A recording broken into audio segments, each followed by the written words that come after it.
Hello Tech World, this is TechThoughts, and welcome to this special TechThoughts video series focused on learning PowerShell. This is an operationally designed series that aims to get you ramped up and using PowerShell quickly. This is episode 11 in the series, PowerShell Functions. As always, if you prefer written documentation, the corresponding article for this topic can be found on the TechThoughts.info blog, which I've linked in the description below. Let's go ahead and get started. So I've got VS Code open right here, and a new tab that is running, as you can see down here in the bottom right-hand corner, PowerShell, and we're coding against PowerShell 7. And let's dive into a brief overview of what makes up a PowerShell function. There are several components. You have function help, your function name, a commandlet binding, some parameters, of course, your function logic, what your function is actually going to do, and it might return something. So that may seem like a lot to take in all at once, but remember, we have the ability to leverage the power of the VS Code editor. And if we simply start typing function, because we have that PowerShell extension installed, we're going to get some IntelliSense and auto-completion here. So we can choose to do a function, which notice automatically populates the proper syntax for how to declare a PowerShell function. And we also have a function advanced. And we'll be diving into the differences between these two. So let's go ahead and remove the standard function for just a second and notice that most of the components that make up a PowerShell function are now included here. We have the function name, which is right here after the function declaration. We have the commandlet binding, the parameters section. We have our begin, process, and end, which is optional to contain our logic. And we could return something at the end of this function if we needed to. The thing that's missing based on our anatomy of a PowerShell function up here is help. And again, you don't have to memorize anything regarding that either. At the top of your function, you can simply start typing help. And there is a comment-help that you can simply tab into, which goes ahead and scaffolds the properly formatted help at the top of your function. So you'll be able to declare a synopsis of your function, a description, some examples of how to run it, so that people running your function know what it's for and how to use it. So by simply typing in the word function and using autocompletion and typing in the word help and using autocompletion, we have a scaffold function here that we can now start to use that aligns with the anatomy of what makes up a PowerShell function. We're going to be covering all of these different components in depth. And I think the best way to do that is to not look at this kind of theory example. Let's dive right into an actual real life function and explore its use. Okay, so I've pasted in a function here, and notice again, we do have our function declaration. That's always going to be the same, the word function. And it's followed by our approved verb structure. And this is going to be get-public-IP. So we can start inferring that this is going to get our public IP based on the approved verbs in this function name. We do, of course, have help at the top of our function, which arms us with information about what this particular function does. So we can see that the synopsis is it's going to return our public IP address. The description says it's going to query the IPify public IP API and return our public IP. And in order to run this function, we're simply going to run get-public-IP, and it will return the public IP address. So help is optional, but it's always a really good idea to include it at the top of your function so that people know what your function does and how to use it properly. So we have our function help, which is part of our PowerShell function anatomy. We have our function name. Notice that we do not have commandlet binding in this particular example. We'll cover that more in just a moment. And this function is going to run just fine without it. Notice this function also doesn't have any parameters because that section is also optional. We, of course, do have to have some function logic. But notice that in this function that we do not have the begin, process, and end, that component also being optional. There's lots of options that you have when it comes to functions. And we are going to return something, the public IP in this particular function. So we do have that return statement returning our public IP value. So what I want to point out in this function right here is that if we were to take away the function declaration and this closing bracket right here, what we really have at this point is a PowerShell script. And I could save this. And notice that this is saved as demo.ps1, so it is a PowerShell script. So that brings up a really interesting question of when should you write a function versus when should you just leave it as a script? Because the logic in here is pretty straightforward. We're hitting an API URL. We're going to use invoke REST method to hit that URI, and we're going to return the value to the user. So pretty straightforward logic. And at the end of the day, a PowerShell script is a set of code that performs a task. And guess what? A PowerShell function does the exact same thing. There's not an easy answer to this question, and there's no firm line. For a quick task that you'll be running on your workstation one time, a script might make more sense. But if you're writing something that you expect other people to use, or if you expect to use the logic more than once, a function is likely going to serve you better. Remember that functions are single-purposed. They're going to do something very narrow, and they're going to do that thing very well. So I'm going to push Control-Z on my keyboard and add that function back in. And this function, Get-PublicIP, is function scoped to do one thing very well: get the public IP address and return that information. So it's single-purpose. We do have help at the top of this function, and I'll show you in a moment that we're going to be able to use getHelp on this function to determine what it does, which is really empowering for other people to engage with your function. And of course, as you start to get more advanced in your PowerShell career, you can start writing tests against this function, which can really help elevate your code. So again, there's not a perfect answer to when should it be a function versus a script, but hopefully that gives you some context about why you might want to choose to write something inside of a function versus a script. Okay, speaking of that, let's go ahead and run this and kind of see the difference. So I'm going to push Control-tilde on my keyboard. So I'm going to go ahead and dot source the demo.ps1 script. And that's right, it is still a script, but this script contains a function, which is Get-PublicIP. So notice that when I run this script, nothing occurs. And that's because the code was loaded in, but in order to invoke this particular function to actually do something, it has to be called in the actual terminal. So before we go ahead and kick off the function, I want to draw your attention to the fact that we can run getHelp against get-publicip. And because we put help at the top of the function, we can see our synopsis. It returns the public IP address. And we can see things like examples with -examples. And we can see we simply need to run get-publicip. So again, it's really important to add some help at the top of your function to let people know what's going on. So we'll go ahead and run public IP like the example shows. And we get a return of a string value because our output in the help does indicate we'll be getting a string back, and it contains our public IP. Okay, so there is a very real-world practical function that you can use in PowerShell. Remember that all of this code is available on the Learn PowerShell GitHub, and that link is in the description below, so feel free to reach out and grab this code and use this function in your own code if you ever need to get a public IP address. Okay, so now you've seen how to declare a function, how to add some logic to it, how to return some information, and add help to your function. Okay, let's explore commandlet binding now. This is a very confusing topic for a lot of people new to PowerShell functions. And really by adding this, what you're essentially doing is turning your basic function into an advanced function. So when we ran get-publicip a moment ago, it kind of looked and acted like a commandlet, like we had the commandlet get-publicip. But remember, commandlets are written and compiled in C#. So when you run things like get service or get process, those are commandlets written by the PowerShell team and compiled in C#.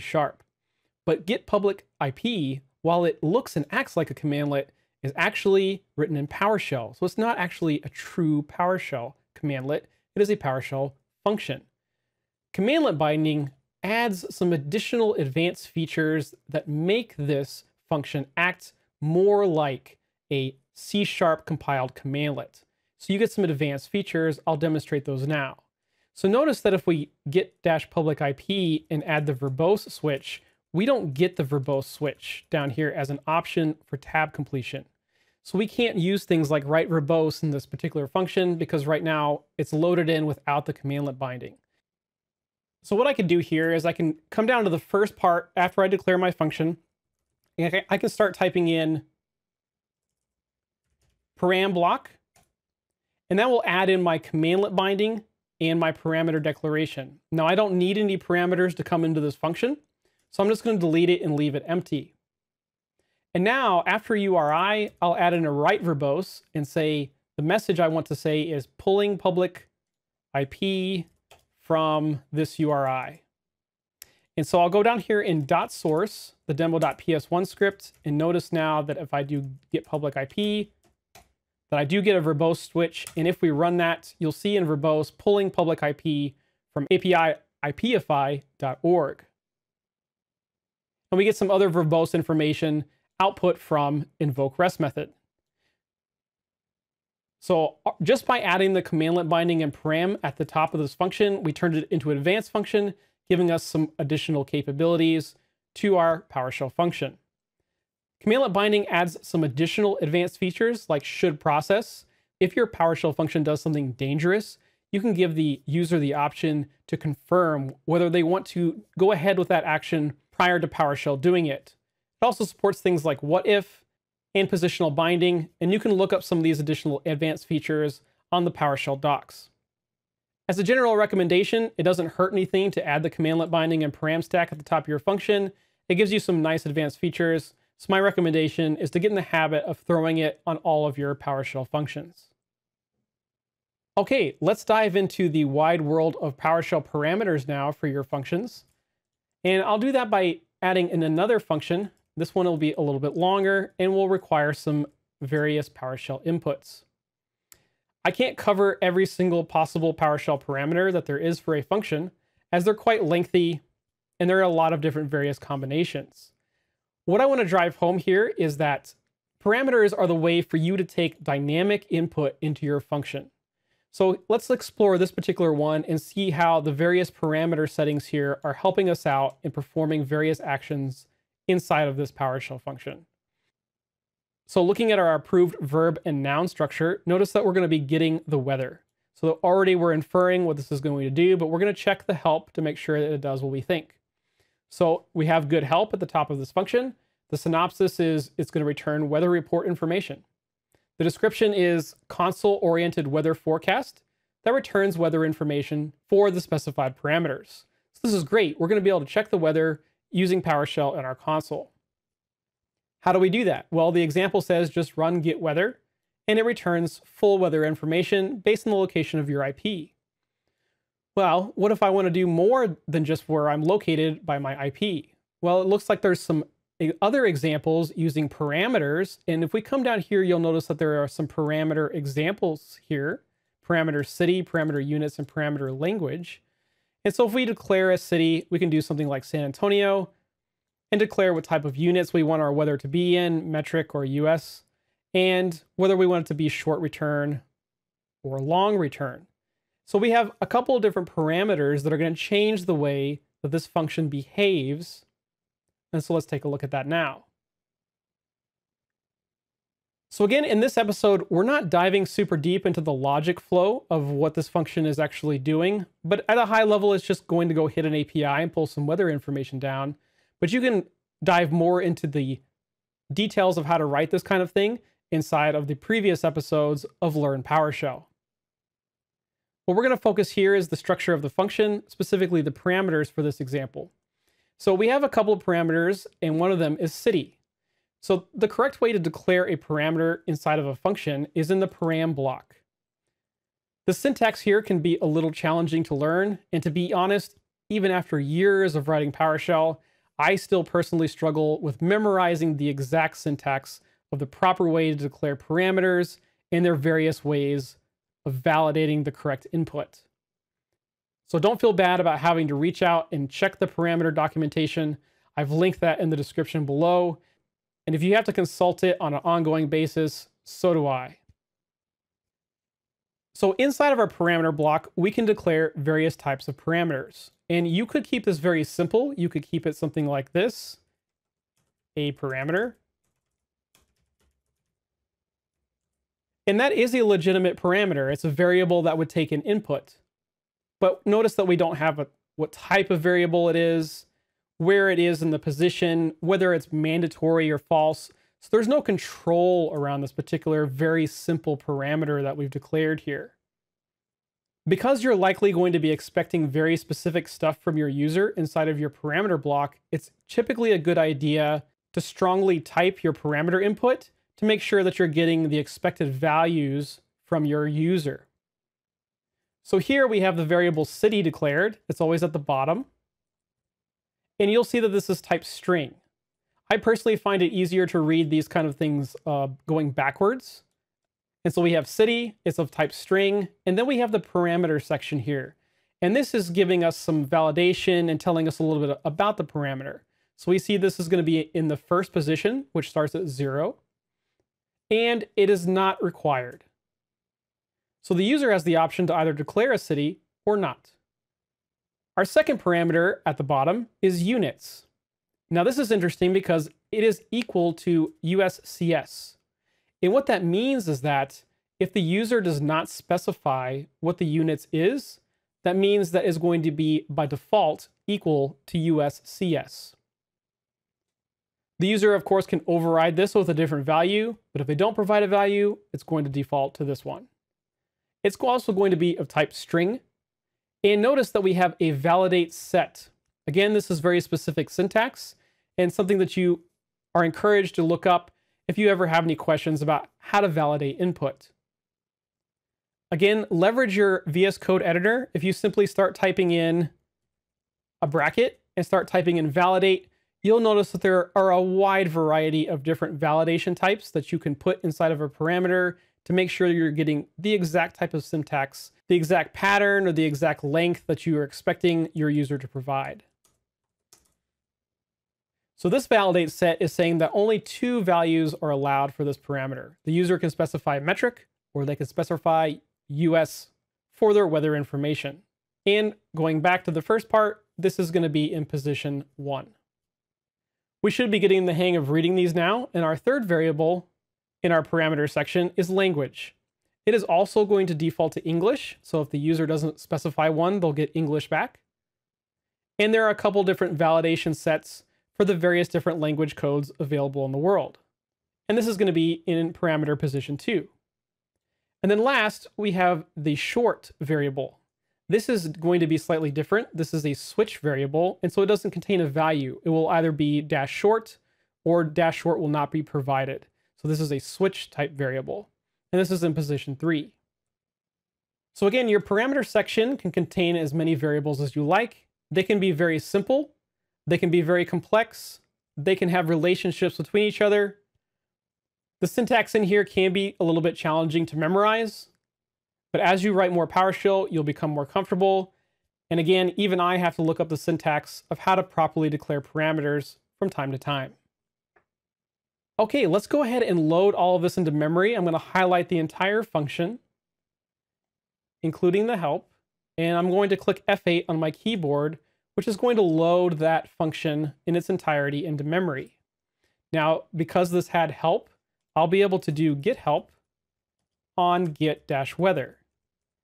And one thing I can do, if you're running on Windows, sorry Linux users, I don't think this will work for you, you can type in show window, and that will pop up an entirely separate window, which will contain all of the help information in a nice, easy to read format. So here is our show window. It contains the synopsis of what we're going to be doing, as well as some examples of how to run this. Okay, so we'll pull that over to the right, and we'll try running this down in the console with get-weather. So if I do dash, one of the parameters, unsurprisingly, is going to be city, because that's our first parameter that was declared in position 0. And we can do something like San Antonio, because that does take in a string. In our units, I'm not going to declare that. I'll just leave it as US. I'll leave our language as US as well, because that's not a required parameter. And I'll go ahead and click enter. And so notice that I'm going to click the arrow here, and so we can see this nice and big. It's giving us a nice console-based weather report for San Antonio. If I clear the screen with CLS, I can try again, get weather. This time we'll do London. And this time we'll provide the short switch variable. And notice that that gives us a shorter version of the output in the return. Again, the logic that is inside of the function is exactly like a script. We're writing a PowerShell script. And so there are different switches and if statements inside of this logic flow that makes certain adjustments based on the parameters that are provided. So for instance, you can see here that if the short variable is provided, that the URI string is going to have a slightly different format, giving us a different output from the API. I'll go ahead and change that to metric, again giving short. And now we see that in Celsius instead of Fahrenheit, and we get a nice metric weather report for London. So parameters are your way of taking dynamic input into your function and doing things a little bit differently depending on what your user is after. This is a very powerful way to really elevate your PowerShell code and empower yourself and your users to do a wide variety of different things depending on your needs. Okay, I'm going to click Control-N on my VS Code, and that's going to open up a new window. And I'm going to paste in a function that uses the begin, process, and end inside of the function logic. And we'll talk about what this actually entails. So the primary reason that you would use begin, process, and end inside of your PowerShell function is that you expect your function to support pipeline input, where your function is going to be doing something for every single thing that comes inside of it. And so what this allows you to do inside of your function is the begin section will execute and run only one time. The process section will run each time it gets input inside of the pipeline, and then end will do any kind of cleanup. This, in theory, can be a little bit hard to grasp, but I think once we demo it, you'll start to see what this is actually capable of doing. So again, I will load this in, the function entirely, in using F8 into memory inside the console below. And notice here that I have a line which takes the numbers 1, 2, and 3 and pipes those into this function name.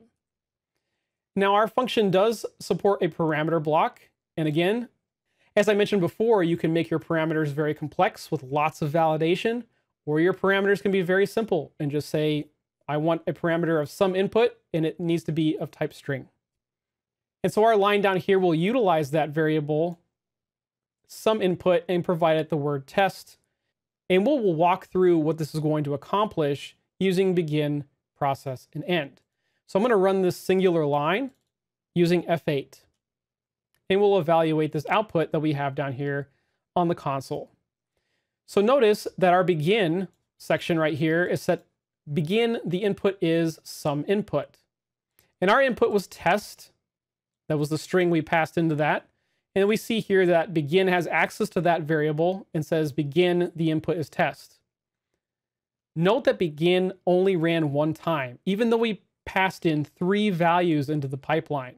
This is a one-shot deal and will run on execution of the function, but only once. So it's a way for you to scaffold your function or initiate a couple different things inside of that begin section.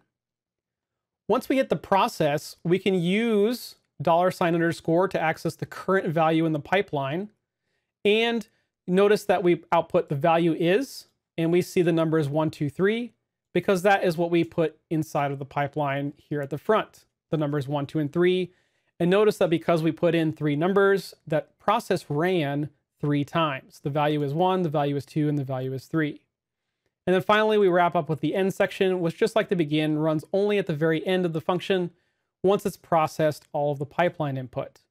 So this is when you would use begin, process, and end, is when you expect your function to take pipeline input and do some type of processing or function for every single thing that comes into your function via the pipeline. Again, I'm going to click Control-N on my VS Code and open up a new tab. And now we're going to explore one of the more frustrating pieces about PowerShell functions, and that is function scope. So I'm going to paste in a function here, and this is going to be getNumber times 2. This is an advanced function we can see from the CmdletBinding, and it's going to take one parameter input of number. And if we take a brief look at the PowerShell functionality, it's going to take that number and multiply it by 2 and then return it to us. So I'm going to load this into memory, click F8, and I've got a line down here that says call the function, give it the number 2, and we'll leave the debug off for right now. And I'll click F8. And unsurprisingly, because I passed in the number 2 and it multiplied it by 2, we get the number 4 back. So a pretty straightforward function, very basic. What I want to draw your attention to is the scope of this function inside the console. We have a variable here inside this function called total. And if we pound out total on the console right now, it's going to be null. And that's because our console does not have access to this particular variable. It is not scoped to the console, it is scoped to the function. And so we do not have access to see what's going on inside of that particular variable. If you're new to writing PowerShell functions, this can be a little bit frustrating because when you write a lot of logic in here, it can be troublesome to figure out where your bug is or why a value is a particular way when you don't expect it to be, because you can't reach into the code to determine what is total actually at. There are a variety of ways around this. And if you ask a bunch of different PowerShell people, you'll get different opinions about the best way to handle this. One thing you could do is simply remove the function wrapper like this and write your PowerShell logic inside of a script type format until you feel like the logic is good. That's one methodology. If you ran this in a script format, you would have access to all the variables. You would be able to troubleshoot a little bit easier. And once you feel confident the code is solid, you could re-add your function wrapper and press on. If you're not at the point where you're writing tests for your functions, a better way is to use write debug. So here, because we're using CmdletBinding, we do get some additional advanced functionality, and one of those is write debug. And write debug can be used with the /debug line, and you can put in write debug whatever you want. So if you need to know at certain times during debugging what the value of total is, you can put that inside write debug here, and when you run the debug code using F8, you'll notice that debug has the value of total. So while you cannot access total because of the scope, you can get access to the total value by using write debug. You can use other methodologies as well, such as using write output or write host to output the value if you need a quick way to determine what's inside of that particular variable. But as a general rule, write debug is probably the best way to go. Okay, we've covered a lot of information. Let's wrap things up with a final example. And based on what we've learned so far, we should be able to evaluate this new example I've pasted in here pretty easily. Again, we're not focusing on the PowerShell logic. We're focusing on the construct of the functions and how to read them and understand them and set them up. So over here on the left in VS Code, note that I get these drop-down arrows when I hover over here on the side, and I can minimize the entire function by clicking on that. I can even minimize the help if I want to. And notice in this final example that I actually have two functions. Remember, functions can reference each other, and remember, a function should do one thing and do it well. And so it's very common practice when you're writing PowerShell functions that you might have multiple functions inside of your script. So let me blow up this help real quick and let's see what these two functions are all about. So based on the synopsis, I see that this function is named GetReddit, and its purpose is to allow me to interactively browse Reddit using PowerShell. That's further elaborated by looking at the description, which tells me that it makes a connection to Reddit and pulls down a JSON payload for a specified subreddit. Cool. I've got some examples. It looks like I can use GetReddit to surf the subreddit PowerShell, or I could use it to surf the subreddit AW, or I'm imagining any other subreddit that is on the Reddit website. So based on the help, I have some good ideas about what this function is going to do. The second function, showPics. The synopsis says that it's going to launch the default browser to display Reddit pictures. So it looks like this particular function is the main function that is going to be surfing Reddit. And it looks like, based on this information, that the showPics function will probably be engaged if what I'm surfing contains a picture. Let's dive further into this function. And we can see here that because there is a CmdletBinding and a param block, that this is an advanced function. So it's going to support things like write verbose, write debug, and other advanced functionality. Looking over our param block very briefly, we have a subreddit parameter, which is mandatory. We have a threads parameter, which is the number of threads that will be pulled down. So the number of posts. It is not mandatory, and it will be set to default 3. And then we have a switch parameter of show pics, and it will show us pictures if they're available. While in this episode, we're not focusing on the PowerShell functionality, it's always a good idea when you're engaging a new function that you've never used before to take a brief look over the functionality inside of the function to determine what it's going to be doing. So we can look here in the right verbose that we're going to be visiting a URI, using invoke web request to visit the Reddit website, doing some processing in order to convert the JSON into a readable format, and then returning those results to the user.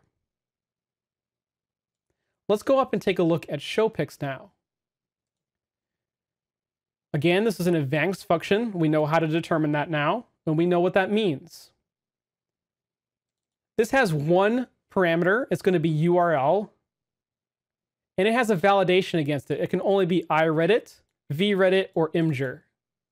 So it must be a URL that contains a picture, basically. Interesting, this has a begin, process, and end, so that means this is going to support pipeline input, which means that it's going to be able to show us multiple pictures most likely. And looking over the basic PowerShell functionality, it's just going to start process, which is going to launch our default browser to the URL provided. So if you wrote this, and this was your PowerShell functions, you could save this as, for example, PS Reddit, and this is a script. But if you were to hand this to other people or wanted other people to engage with this script, when they load it into their console now, so we'll load in PS Reddit, clear this out. Notice that, again, the script doesn't do anything. So your users are not surprised by it automatically kicking off and prompting them. The functions are loaded into memory, but the users have to call them. And I think this provides a much better experience for people that are engaging with your functionality. Okay, so we can do get help because this has help at the top of our functions, and we can do get Reddit, and I can do an example switch, and I can see here that I can write get Reddit, subreddit PowerShell. I'll just go ahead and copy that example and paste it into my window and click enter. And looking at this, it looks like it gives us back some text-based browser information from Reddit. So today's top posts are, what have you done with PowerShell this month? It's got 56 upvotes and 144 comments. And if I find this interesting, I could go ahead and visit this particular link by clicking Control-Click. If we click our up arrow and do dash, again, we can specify the number of threads. So we could pull in, for example, 15 different posts from today's Reddit PowerShell group and see even more about what's going on in the PowerShell community. Another parameter I have is show pics. We'll go ahead and add that. And notice that nothing happened, most likely because none of these contain a picture. Let's visit a subreddit that most likely will contain a picture. So we'll go to get Reddit, subreddit, aw. We'll do threads 2, show pics. And one of those is a cute picture of a couple puppy dogs, and the other one is of a nice puppy swimming inside of a relaxing pool. So you could use this text-based browser to use PowerShell to browse any subreddit that you were interested in. For example, if you were interested in tractors, I'm sure there's an R tractor, and so we could visit that particular one. And if we felt like some of those had pictures, we could put show pics. And there you have it, a couple of pictures of tractors. And if we come back to our function, because this is an advanced function, we do, of course, get that verbose output. So again, quickly recapping, it's always a really fantastic idea to add help at the top of your functions. I think in this video, you've already seen how much of a difference that makes in approaching what the function does and how to run it. Your function should have a name that adheres to approved PowerShell verbs. So don't use set. If your function is not going to change something, you should use get. CmdletBinding is optional, but a good idea. It adds a lot of advanced functionality. Your parameters are also optional. You may not need parameters, But if you do, you can be very basic, you can be very advanced. Your PowerShell function logic, of course, is the hardest part. If it's going to support pipeline input, use that begin, process, and end, and return something to the user if your function is going to return something. Not all functions do. Maybe your function just spins up a server or deletes a file and doesn't actually return anything to the user. Okay, keep in mind, all of these functions belong to you now. This code is available on the Learn PowerShell GitHub. The link is in the description below. Go play with these functions. Download them to your computer. Adjust things. Try to break something. Try to add some additional functionality, maybe an additional parameter. The more time you spend with this type of stuff, the better PowerShell developer that you'll become. I hope that you found this episode on PowerShell Functions helpful. If you have any questions, hit me up in the comments section below. I'll be happy to address any questions that you might have. If you found this video helpful, go ahead and click that like button and subscribe for more TechThoughts videos.